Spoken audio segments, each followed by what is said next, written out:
자, 오늘 본문의 말씀 베드로후서 2장으로 왔습니다.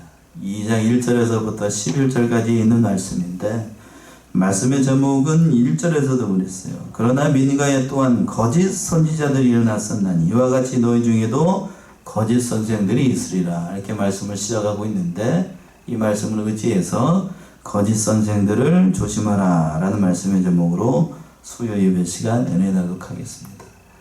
자, 이 본문의 말씀이 이제 사도 베드로가 베드로후서를 기록을 하면서 특별히 당부하고자 했던 말씀이 바로 이 거짓 선생들, 보통 거짓 선지자, 거짓 선생 그렇게 얘기하는데, 이 말씀을 교훈해주고 싶어서 사도 베드로가 이 말씀 하는 겁니다. 그래서 이제 1절부터 3절까지는 거짓 선생들이 출현했다는 거예요.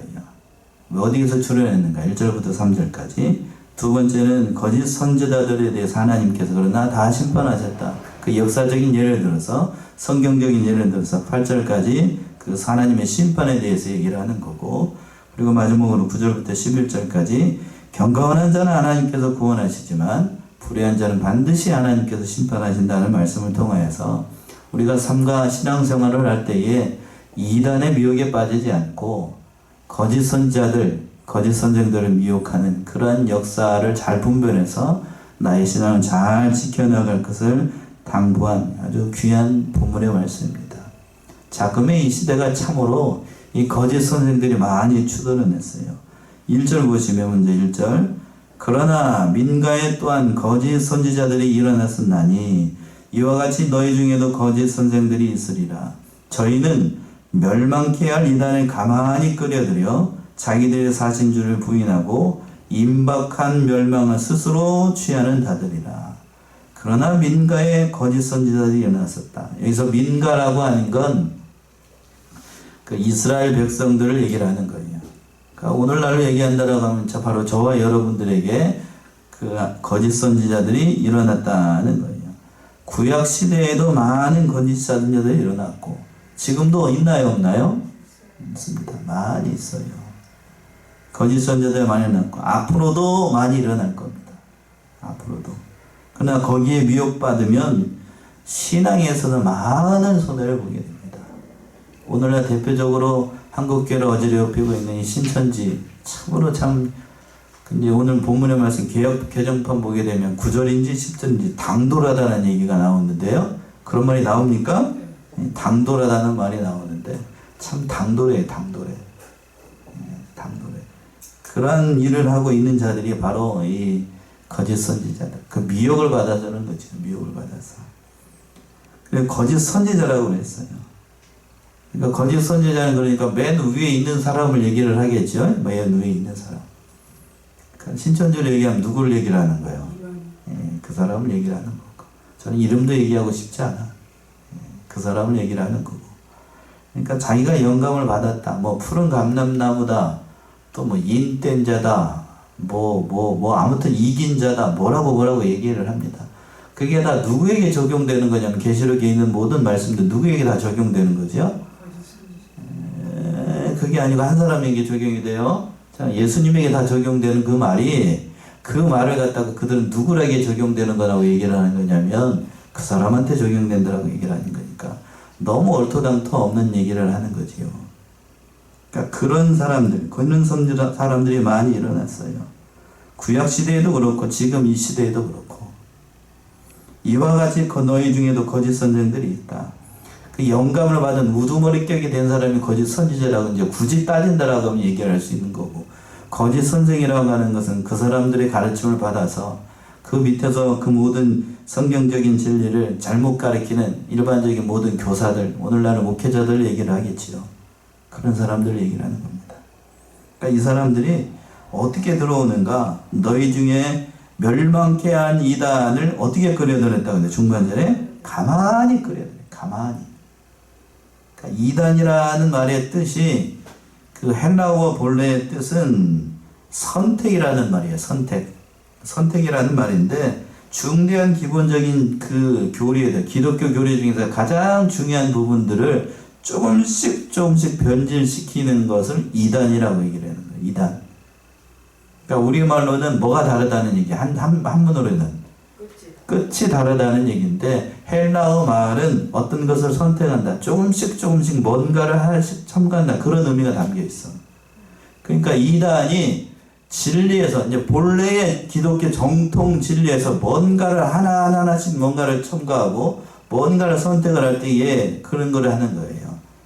그러니까 이단이 처음부터 보세요. 신천지에 했던 말이 좀 위험스러운데, 이단들이 하는 모든 말이 다 틀린가? 그런가요? 그런 거 아니라고. 그런 거 아니라고. 그러니까 신자들이 그걸 구분을 할 수가 있다고요, 없다고요? 못해요. 그러니까 처음에는 틀린 말을 하지 않는다고. 우리 정상적인 교회에서 전포하는 그 모든 말씀들을 해. 그러나 조금 저기 하게 되면 그때부터 이제 본색이 드러나요. 본색이. 그러니까 성도들 실력으로는 그걸 구분을 할 수가 없어. 가서 들어보니까 거기서도 찬송하고 하나님 성경 말씀 보고 예수 그리스도 얘기하고 하나님 얘기하고 성령 얘기하고, 그런데요, 누구를 가르치려고 그래요? 앞에 있는 담임 목사님 가르치려고 그래. 그 정도 되면 이미 돌이킬 수가 없어요. 그 정도 되면.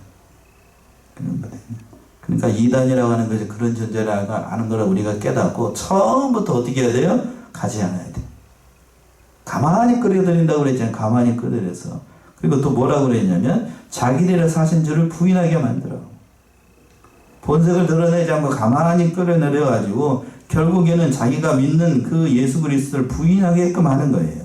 부인하게끔. 앞에서 잠시 이단에 대해서 얘기를 했는데, 기독교 정통 교리 가운데 양보할 수 없는 진리들을 몇 가지 든다라고 하면, 첫 번째 꼽으라고 하면은 하나님의 삼위일체입니다. 삼위일체. 우진이가 저한테 한번 물어본 적이 있는데, 삼위일체. 세 분 하나님인데 한 분 하나님이라고. 그게 삼위일체예요. 인간의 지성을 초월했어요. 그러니까 이해가 안 돼. 인간의 논리는 그게 이해가 안 돼. 근데 삼위일체 하나님이에요. 그거. 그리고 또 성육신하신 하나님. 한 인격 안에, 예수님 안에 누가 동시에 존재한다는 거예요. 하나님과 인간이 함께 있어요. 성육신. 그러니까 사람이면서 누구란 얘기예요? 하나님이에요. 인간으로서는 역시 이해가 안 돼. 인간으로서는. 그리고 또 예수 그리스도의 십자가의 구속과 부활. 누구든지 예수 그리스도를 믿으면 다 구속함을 받고, 예수를 믿으면 누구든지 다 부활하게 되고, 그러니까 예수를 믿어서 모든 죄가 사해진다고요. 믿으니까 가능한 얘기지, 안 믿는 사람 입장에서 봤을 때는 도무지 말도 안 되는 얘기인 거예요. 여러분 다 믿어지죠? 믿어지는데, 안 믿어지는 사람은 도대체 이게 허무맹랑한 얘기인 거야. 그리고 예수 그리스도의 승천, 또 예수 그리스도의 재림에 대해서, 그리고 천국에 대해서, 뒤에 가서도 지옥도 나오게 되는데, 또 예수를 믿어서 이신칭의 교리, 성경의 무호. 여러분들 성경에 오류가 있다라고 생각하나요? 없어요.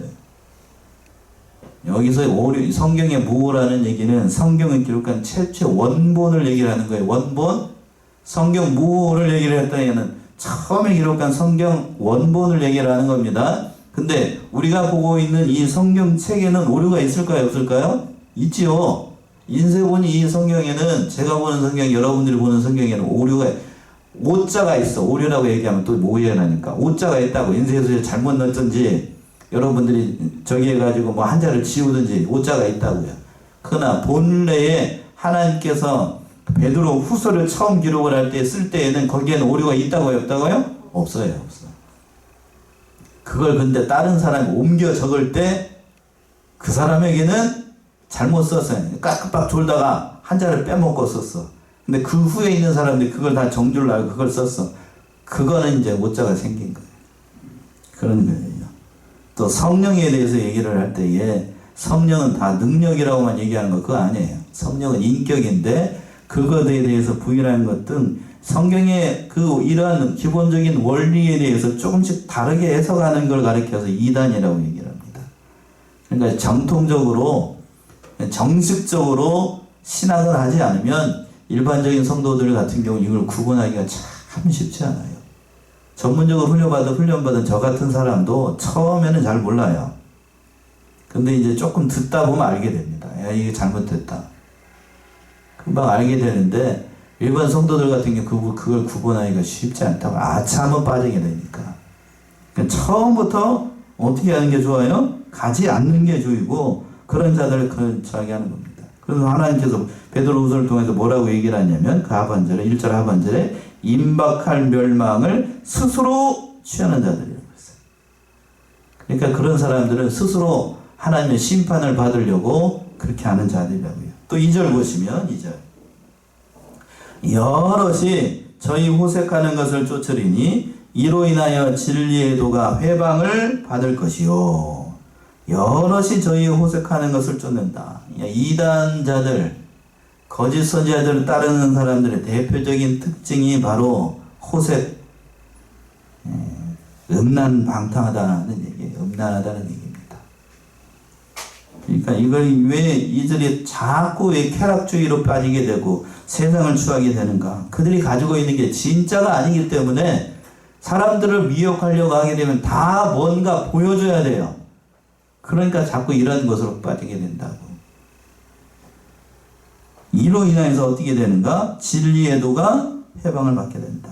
이로 인한다는 얘기는 그들 때문에, 그 타락한 자들 때문에, 그런 이단자들 때문에 진리의 도, 정통으로 믿는 저와 여러분 같은 사람들이 그 십자가에 놓은 참된 기독교가 그들 때문에 욕을 먹는다고요. 자 보세요. 대표적인 예가 코로나19가 터졌을 때에 누가 중국에 가가지고 터뜨렸다고 소문이 났죠? 무슨 천지에서? 예, 거기에 가가지고 그게 저기 와가지고 저기 됐다고 이렇게 얘기를 했잖아요. 그런데 그 신천지가 그렇게 그 코로나19를 터뜨렸다고 하니까 애매하게 고난을 받는 게 조금 지나니까 어디에서 다 핍박을 받게 돼요? 교회가. 믿지 않는 사람들 입장에서 봤을 때는 신천지나 우리나 그놈이나 그놈이요. 똑같은 거예요. 똑같은 거. 얼마나 고난을 많이 당했냐고 그냥. 처음에는 신천지 핍박하는 것처럼 하더니만 그 핍박이 어디로 들어가? 다 교회로 들어와가지고 얼마나 많은 고난을 당했어. 그게 다 우리가 경험했잖아요. 진짜로. 경험을 했어. 그러니까 이 이단이 한번 잘못하게 되면 믿지 않는 사람들 입장에서 봤을 때 니들이나 그들이나, 그러니까 참 기독교인들이 얼마나 많은 핍박을 받게 되고 어려움 당하는지를 다 깨닫게 되는 거예요. 그러니까 그러한 일을 경험하게끔 하는 이단을 하나님께서 마지막에 심판하실 때 가만두시겠냐고요. 가만둘까요? 가만두지 않아요. 가만두지 않아요. 또 3절 보시면 3절 저희의 탐심을 인하여 지은 말을 가지고 너희로 이를 삼으니 저희 심판은 옛적부터 지체하지 아니하며 저희의 멸망은 자지 아니하느니라. 자, 저희의 탐심을 인하여, 이제 이단자들 두 번째 특징이 나오는데 뭐가 많다는 얘기예요? 탐심, 욕심이 많다는 거예요. 앞에서는 호색이라고 얘기를 했어요. 그러니까 음란방탕하다는 얘기고, 두 번째는 욕심이 많아요. 욕심이 많으니까 어느 시대나 그래요. 이단자의 그 잘못된 길을 걸어가고 있는 사람 대표적인 특징이 그 사람이 세상적이다, 뭔가를 밝힌다 라고 하게 되면 그 사람은 정통이 아니라고 보면 무방해요. 거짓 선전의 공통적인 특징입니다. 그러니까 자기들의 욕심을 채워야 되니까 교인들에게 뭔가를 자꾸 뜯어낼 목적으로 설교도 하게 되고, 설교의 초점이 사랑하는 성도들이 영적으로 더 성장해 가서 하나님을 알고 그런 거에 초점을 맞춘 게 아니라 어떻게 하면 뭘 뜯어낼까? 돈 뜯어낼까? 그 궁리만 하니까. 그런 거를 가르쳐서 요한복음에서 뭐라고 그러냐면 예수님께서 10장에서 사꾼이라고 얘기를 했습니다. 사꾼. 오늘 본문의 말씀에서는 지은 말을 가지고 저희의 일을 삼으니, 하나님의 말씀이 아니고 저희의 말씀으로 지가 만들어냈어. 자기가 만들어냈으니까 옛날 이야기 비슷하게 하니까 성도들이 재미있어요. 뭐가 간지러운 사람들에게 이제 귀를 싹싹 긁어주니까 재미있는 말로 아니고 유머 있는 말로 하게 되니까 하나님의 말씀 뭔가 자꾸 들으면 찔림이 있고, 그런데 저 사람 말을 들으면 굉장히 재미있고 그냥 뭔가가 좀 그런 거예요. 그냥 그 지어낸 말이니까 그걸 통해서 자기의 일을 삼아요. 그러나 그 삶과 조심해야 됩니다. 그러나 하나님께서 저희의 심판은 예적부터 지체하지 아니하고 멸망은 자지 않는다라고 했어요. 하나님께서 그들을 예전에도 심판하셨고, 그리고 그들을 심판하실 때에 멸망은 뭐하지 않는다라고 표현하고 있냐면 자지 않는다라고 표현하고 있어요. 그 3절 하반절에서 그랬죠? 저희의 멸망은 자지 않는다. 이게 뭔 말일까? 멸망이 하나님의 심판이 없는 것처럼 느껴지지만 반드시 하나님께서 그들을 심판하신다는 거예요. 자, 마태 13장을 한번 가보세요. 마태 13장 29절 30절. 마태 13장. 반드시 하나님께서 심판하셔요. 주인 이르되 가만두라. 가라지를 뽑다가 곡식까지 뽑을까 염려하노라. 둘 다 추수 때까지 함께 자라게 두라. 추수 때에 내가 추수꾼들에게 말하기를 가라지는 먼저 얻어 불사르기를 반으로 먹고 곡식은 모아 때 각본에 넣으리라. 예, 그랬죠?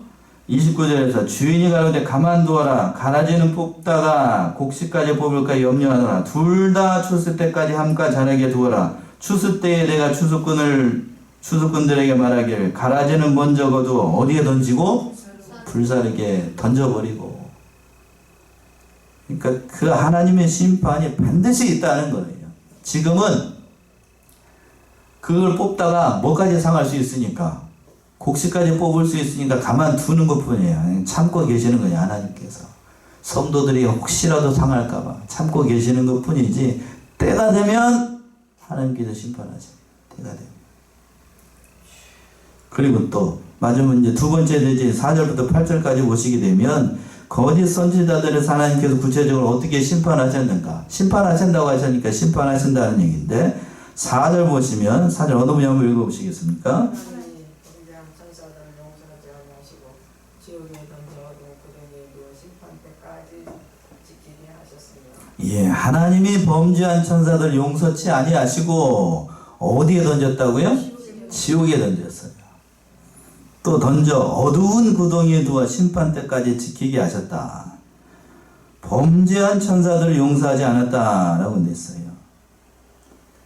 유다서 1장 6절에서 보시게 되면 자기 주의를 지키지 않은 떠난 천사들이라고 표현을 하고 있는데, 그 뒤로 한 장만 가시면은 베드로서 뒤에가 유다서예요.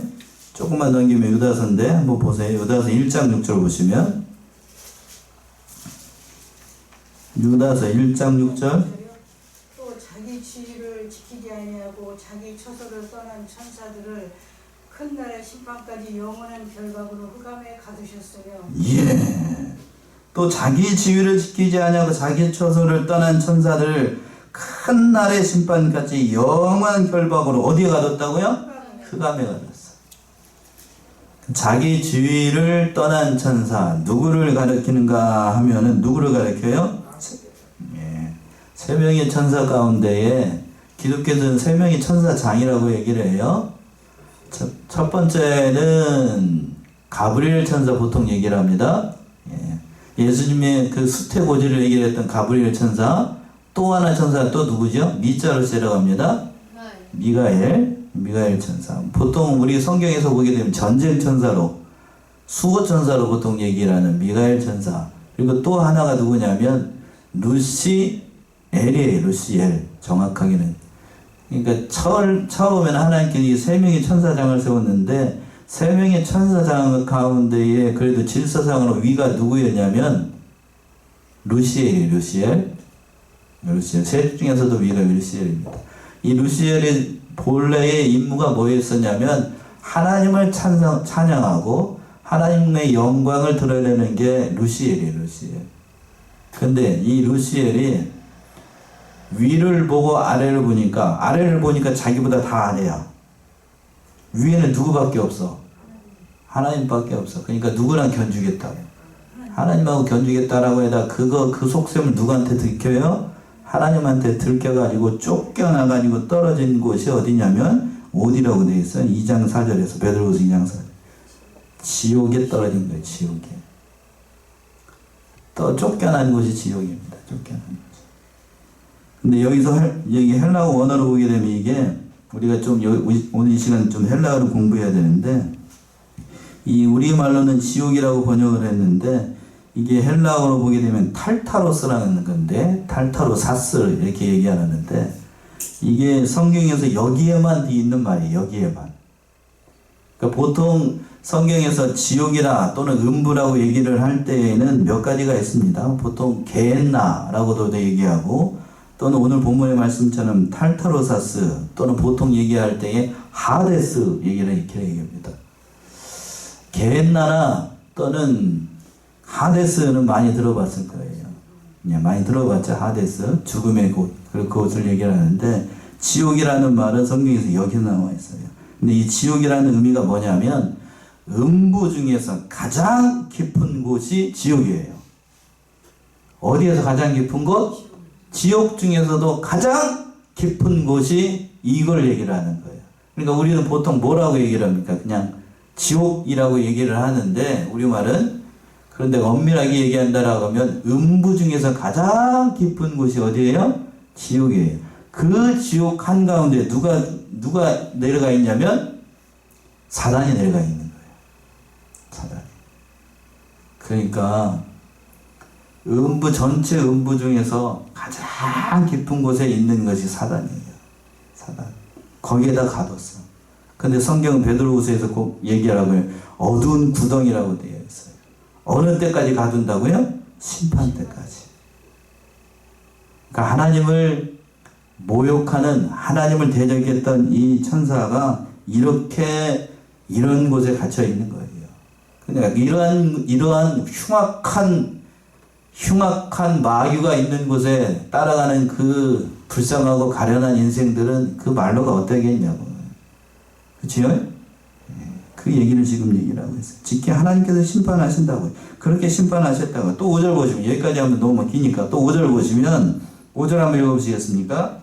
옛 세상을 용서하지 아니하시고 오직 의를 전파하는 노아와 그 일곱 식구를 보존하시고 경건하지 아니한 자들의 세상에 홍수를 내리셨으며, 옛 세상을 용서하지 아니하시고 오직 의를 전파한 노아와 그 일곱 식구를 보존하시고 경건치 아니한 자들의 세상에 홍수를 내리셨고, 또 하나님께서 옛 세상을 용서하지 않으셨습니다. 죄악이 관영하자 노아 시대 때에 하나님께서 그 노아와 그 일곱 식구들만 놔두고 그 세상을 다 물로 심판을 했습니다. 살아남은 거니까 노아까지 포함 몇 명인 거예요? 8명만. 의를 전파했다라고 했습니다. 그랬죠. 중간절쯤에 뭐를 전파했다고요? 오직 의를 전파한 노아와 일곱 식구를 보존하시고, 의를 전파했다라고 되어 있는데, 유대의 전승에 따르게 되면 노아가 설교를 아주 잘했다고 얘기해요. 뭘 잘했다고요? 성경에 기록은 없으니까 알 수가 없어요. 유대 전승, 유대 전설이라고 얘기를 하는 거예요. 유대 전승에 따르게 되면 노아가 설교를 아주 잘했는데, 무슨 설교를 했는가? 방주를 지으면서, 노아의 방주를 지으면서 하나님께서 얼마 뒤에 되면 120년이라고 얘기했는데, 그 뒤에 되면 홍수 심판이 나서 이 세상을 멸할 것이니 회개하고 하나님을 믿으라 라고 전파했습니다. 몇 년 동안? 그 말씀을 전했어. 근데 한 사람도 돌아왔을까요? 안 돌아왔을까요? 저는 그걸 120년 동안 그 말씀 하라고 하면 저는 안 할래. 그 사명이니까 하는 거지. 여러분 한번 입장 바꿔서 생각해봐요. 뚝딱뚝딱 배를 만들고 있는데 처음에 하나님께서 말씀을 전파하라, 회개하라, 이 말씀 좀 지나게 되면 그 120년 뒤면 심판받으니까 간 사람이라도 와서 구원 받으라. 처음에는 재미있었겠을 거예요. 근데 그게 1년이 되고 10년이 되고 몇 년이 되고, 그래도 누가 와야지 교회도 부흥이 돼야 재밌을 거 아니에요. 근데 한 사람도 오는 사람이 없어. 노아의 가족 외에는. 그리고 온다고 하는 게 누구만 오는 거예요? 마지막 날 비 오기 전에 뭐 누구만 와? 사람은 오지 않고 뭐만 옵니까? 짐승만 와. 낙심천만할 일이요. 그런데도 하나님께서 그 노아를 하나님께서 구원해 주셨던 거예요. 또 6절 보시면요. 소돔과 고모라 성을 멸망하기로 정하여 죄가 되게 하사 후세에 경건치 아니할 자들에게 본을 삼으셨으며, 소돔과 고모라 성을 또 멸했어요. 하나님께서 참으로 너무나도 죄악 가운데 음란방탕한 죄에 빠져 있었던 대표적인 그 두 사건이 여기 등장하고 있는데, 노아 시대 또 소돔과 고모라 시대 때 말 그대로 소돔과 고모라는 이루 말할 수 없는 음란방탕, 쉽게 얘기해서 동성애가 들끓었던 곳이 바로 이 소돔과 고모라예요. 아주 극악한 그러한 무리들이 많이 살았던 곳. 그러니까 하나님께서 소돔과 고모라를 하늘에서 뭐가 내리게 해가지고 유황불이 떨어지게 해가지고 거기를 완전히 그냥 푹 꺼지게 만들어서, 그 푹 꺼지게 하는 곳이 지금이 어디인가? 어딜 것 같습니까? 사해예요. 사해. 아주 그냥 땅 밑으로 푹 꺼지게 만들어가지고 바다로 만들어버렸어요. 수장을 시켜버렸다고. 수장을. 그 얼마나 하늘에서 유황이 뭐 그 세게 떨어졌는데, 그래서 거기에서 사해 말 그대로 죽음의 바다잖아요. 죽음의 바다 푹 꺼져가지고. 역사학자들이 그렇게 얘기를 해요. 그렇게 주장을 하고 있습니다. 그리고 또 7절 보시면 7절, 무법한 자의 음행한 행실을 인하여 고통하는 의로운 롯을 건지셨으니, 무법한 자의 음란한 행실을 인해서, 그러니까 성경은 이렇게 얘기를 하고 있는데, 의로운 롯을 건지셨다, 고통하는 의로운 롯을 건지셨다라고 되어 있는데, 창세기에서 보시게 되면 직접적으로 이 롯에 대해서 의인이라고 얘기하지 않아요. 그런데 여기서 보게 되면 사도 베드로는 이 롯을 가리켜 가지고 고통당하는 의로운 롯이라고 얘기를 하고 있습니다.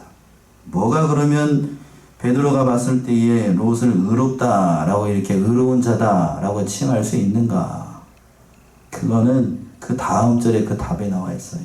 왜 뭘 보고 하나님께서 그 의롭다라고 얘기를 했냐면, 8절 한번 읽어보시겠습니까, 여러분이? 이는 이 의인이 그들 중에 거하여 날마다 저 불법한 행실을 보고 들음으로 그 의로운 심령이 상함이라. 예, 8절 우리 다 같이 합독해 볼까요? 8절 시작. 이 의인이 저희 중에 거하여 날마다 저 불법한 행실을 보고 들음으로 그 의로운 심령을 상하니라. 예. 이 의인이 날마다 저 불법한 행실을 보고 들음으로 그 의로운 심령이 상했다라고 되어 있어요. 그러니까 이 말의 뜻은 뭔가 하면, 소돔과 고모라에서 일어나고 있는 온갖 입에 담지 못할 그러한 악행들을 보면서 그 롯의 마음이 너무나도 크게 상함을 받았던 거예요. 그러니까 하나님의 구원, 그 마음이 의에 줄이고 목말랐다는 얘기예요. 의에 줄이고. 도저히 하나님, 이러한 죄악 세상에서 저희가 살 수 없습니다. 언제 우리를 구원하시겠습니까? 하고 상한 마음으로 하나님 앞에 기도했다는 얘기예요. 자, 마태복음 5장 6절이죠. 하나님께서 그렇게 예수님께서 그렇게 말씀하셨잖아요. 마태 5장 6절 보시면, 의에 줄이고 목마른 자는 복이 있나니 저희가 배부를 것이며. 예, 의에 줄이고 목마른 자는 뭐 하느니? 복이 있나니 저희가 뭐 할 것이다? 배부를 것이다. 지금 의에 줄이고 목이 말랐어요. 그 마음이 상해서 도대체 이 상황들을 보니, 소돔과 고모라성에서 이루어지는 온갖 악행들을 보니 도저히 입에 담을 수도 없고 차마 눈 뜨고 볼 수가 없어요. 창세기에서 보시게 되면 그랬잖아. 롯의 가족을 구원하려고는 두 명의 천사들을 보고서 소돔성에 있는 사람들이 다 와가지고 그 남자들 내라. 그러면서 뭐 하겠다, 우리가 뭐 하겠다고 얘기합니까? 상관하리라. 거기서 상관하다는 얘기가 이제 어린 아들에서 듣기가 좀 부끄럽습니다만 그 짓을 하겠다는 거예요. 그 짓을 하겠다. 내라고. 얼른 내라고. 그랬더니 뭐라고 합니까? 뒤로 롯이 나와가지고 그 자기 문 앞에 나와 뒤로 나와가지고 손으로 이렇게 딱 자기 문 앞을 잡고 이런 악행을 뭐 하지 말라고? 하지 말라고. 이런 악행을 하지 말라고. 그때 하나님께서 그 두 천사를 보내시면서 그 상한 마음을, 그 롯의 상한 마음 그때 보셨던 거예요. 그때. 그게 하나님의 관점에서 뭐 하다는 얘기예요? 의롭다는 거예요. 그게 의롭다. 물론 우리가 얘기하는 것처럼 예수를 잘 믿는 것도 의로우지만 자기는 할 수 없습니다. 누가 하시겠습니다? 하나님이 하십니다. 그런 마음을 하나님은 원하시는 거예요. 롯에게서 하나님께서 그걸 봤던 거예요. 그걸 봤어요. 그래서 롯과 그 가족을 구원하시려고 하셨던 거예요. 그러한 자를 하나님께서 구원하신다고요. 그래서 9절의 말씀은 그래서 있는 겁니다. 9절 보시면 읽어보세요. 9절. 주께서 경건한 자는 시험에서 건지실 줄 아시고 불의한 자는 형벌 아래 두어 심판날까지 지키시며. 예, 그래서 하나님께서 이 경건한 자, 그러한 자들, 롯과 같은 그러한 상한 심령이 있는 자는 그러한 시험에서도 건져주시고, 그러나 그 반대로 불의한 자는 형벌 아래 두셔서 심판날까지 지키게 하시는 거예요. 심판날까지 지킨다는 얘기는 내둔다는 얘기예요. 상관하지 않고. 하나님께서 상관하시지 않으니까 뭐 마냥 좋은 세상 맞는 것 같습니다만 그렇지 않다는 얘기입니다. 그리고 또 10절 보시면 누구 한번 읽어보세요. 10절. 육체를 따라 더러운 정욕 가운데서 행하며 주관하는 이들 멸시하는 자들에게 특별히 형별하실 줄을 아시느니라. 이들은 담대하고 고집하여 떨지 않고 영광 있는 자를 해방하거니와. 예, 육체를 따라 더러운 정욕 가운데 행하며 주관한 이를 멸시하는 자들에게, 바로 앞에서 얘기했던 그 거짓 선자, 거짓 선생들을 얘기를 하는 거죠. 특별히 형벌받을 줄을 아느니라. 그들은 하나님의 형벌을 피할 수 없다는 거예요. 이들은 개역성경 번역이에요. 담대하고 고집하여 떨지 않고 영광이 있는 자를 어떻게 한다고요? 해방합니다. 개역 개정판 한번 읽어보세요. 10절. 특별히 육체를 따라 더러운 정욕 가운데서 행하며 주관하는 일을 멸시하는 자들에게는 형벌을 할 줄 아시느니라. 이들은 당돌하고 자응하며 떨지 않고 영광 있는 자들을 비방하거니와. 예, 이들은 그 중반절에 있는 말씀 참 재밌네. 이들은 뭐라고요? 당돌하고 또 뭐요? 자응하고. 그러니까 당돌하게도 그 영광이 있는 자를 막 회방해. 영광이 있는 자라고 하는 거는 바로 하나님의 영광이 있는 사람들, 교회와 하나님의 몸된 교회와 종들과 그 모든 사람들을 가리키는 거죠. 그 사람들을 막 회방해. 오늘 이단들이 얼마나 그 기성에 있는 교회들, 하나님의 몸된 교회들 얼마나 회방을 해요. 자, 오늘 들어오다가 이제 말씀 준비하다가 나가면서 보니까 또 편지가 와서, 어디서 편지 왔을 것 같습니까? 예. 저 보지도 않아요. 그냥 이렇게 놓고 저기야 넣어요. 그냥 저기 담임 목사님 귀하해갖고 거기만 써있고 자기 이름 위에 떡 써있고 반송도 안 되게 주소도 안 써갖고 와. 아니, 제가 지금 끝나면 내일 한번 우체국에 한번 전화를 하려고. 저희 교회도 이렇게 오는 건 앞으로 가지고 오지 마세요 하려고요. 예. 이름 없이 저기 없이 이름 없이 주소 없이 오는 건 가지고 오지 마세요 이렇게 하려고요. 편지 가지고 오지 마세요. 예. 그 좋은 의미가 결코 아니기 때문에 그렇게 얘기하는 거죠. 자신이 없으니까. 자기는 사명감으로 그런 일을 한다고 얘기하겠습니다만, 그러나 오늘 본문의 말씀에서 직접 사도 베드로가 얘기하십니다. 10절에서 뭐라고 그랬습니까? 이들은 개정판 한번 읽어보죠. 그 뒤에 하반절에 개정판 10절. 이들은 뭐 당돌하고 뭐라고 그랬잖아요. 자긍하며 떨지 않고 영광 있는 자를 어떻게 한다고요? 해방입니다. 비방하니까 그러한 자들인 줄 알고 우리가 그런 자들에게 멀리 해야 됩니다. 마지막 11절 보시면 11절. 더 큰 힘과 능력을 가진 천사들도 주 앞에서 그들을 거슬려 비방하는 고발을 하지 아니하느니라. 예, 더 큰 힘과 능력을 가진 천사들이라도 주 앞에서 저희를 거슬러 회방하는 송사를 하지 않는다.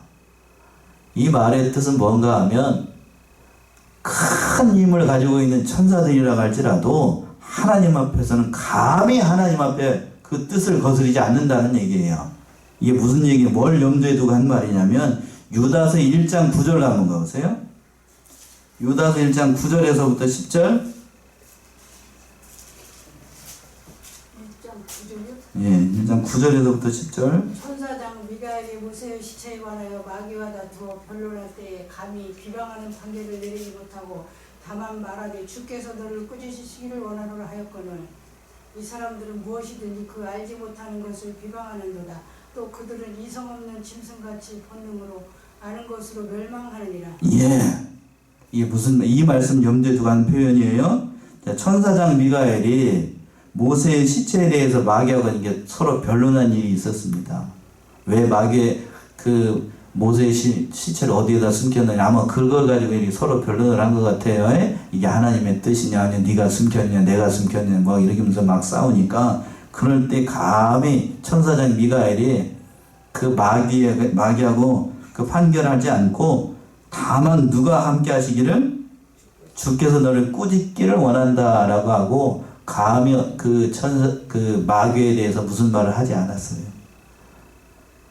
저기로만 한다라고 하면 미가엘이 전쟁 천사이기 때문에 하려고만 한다라고 하면 마귀를 어떻게 할 수 있습니까? 한 방에 어떻게 할 수 있을까요? 한 방에 어떻게 해버릴 수 있다고. 그러나 하나님께 모든 걸 맡기고 하나님께 모든 걸 맡기고 천사장 미가엘은 거기까지 하는 일이니까 자기의 직분을 잘 지켰던 거예요. 그러니까 하나님의 뜻이 아니면 천사도 우리보다 힘이 몇 배가 뭐예요? 능력이 무한하다고 봐도 되죠. 그러한 천사가 마귀에 대해서도 이렇게 하지 않았는데 하나님은 감히 뜻을 거스르지 않았는데, 그런데 이단들은 하나님의 영광에 그 모든 것을 회방하는 자들이니까 결국 그 심판을 받아서 얼마나 큰 멸망의 길을 걸어갈 수 있겠느냐, 이게 얘기를 하는 거예요. 우리가 이 사실을 깨달아서 참으로 거짓 선지자와 거짓 선액들이 미혹이 많은 이 시대를 잘 분별하고 이단의 사상에 빠지지 않고 우리의 신앙을 잘 지켜나가는 사랑하시는 성원의 성도님들 모두가 되시기 바랍니다. 기도해